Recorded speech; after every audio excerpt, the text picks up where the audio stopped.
সবকিছু একটা স্ট্যান্ড বাজি আইওয়াস মনে হচ্ছে। আপদ বিপদ বালা মুসিবত স্বজন হারানো শুধু না, বেগম জিয়ার সাথে আমরা অন্তরের সাথে জড়িত, আত্মার সাথে জড়িত, মানসিকতার সাথে জড়িত, অনুভূতির সাথে জড়িত।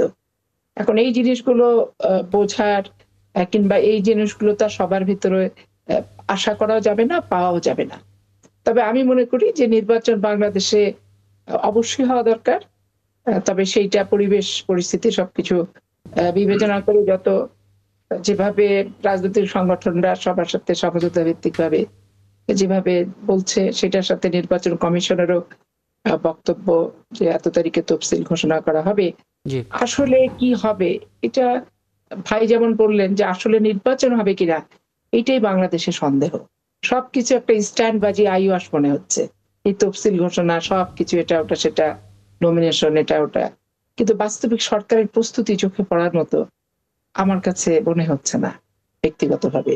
কারণ আমি ৯১ থেকে অদ্যাবধি জাতীয় নির্বাচনে অংশগ্রহণ করেছি। সরাসরি ভোট করেছি প্রার্থীদের পক্ষে। জি। তো সেইখানে যে প্রস্তুতি থাকে সরকারদের এটা অবলম্বন করার মতো কিছু নাই। এজন্য শুধু মুখে, মুখে নির্বাচন চাচ্ছি আর নির্বাচন করছি আর নির্বাচন করবই। এইটুকের ভিতরে সীমাবদ্ধই শুধু আছে। আমার কেন যেন মনে হচ্ছে।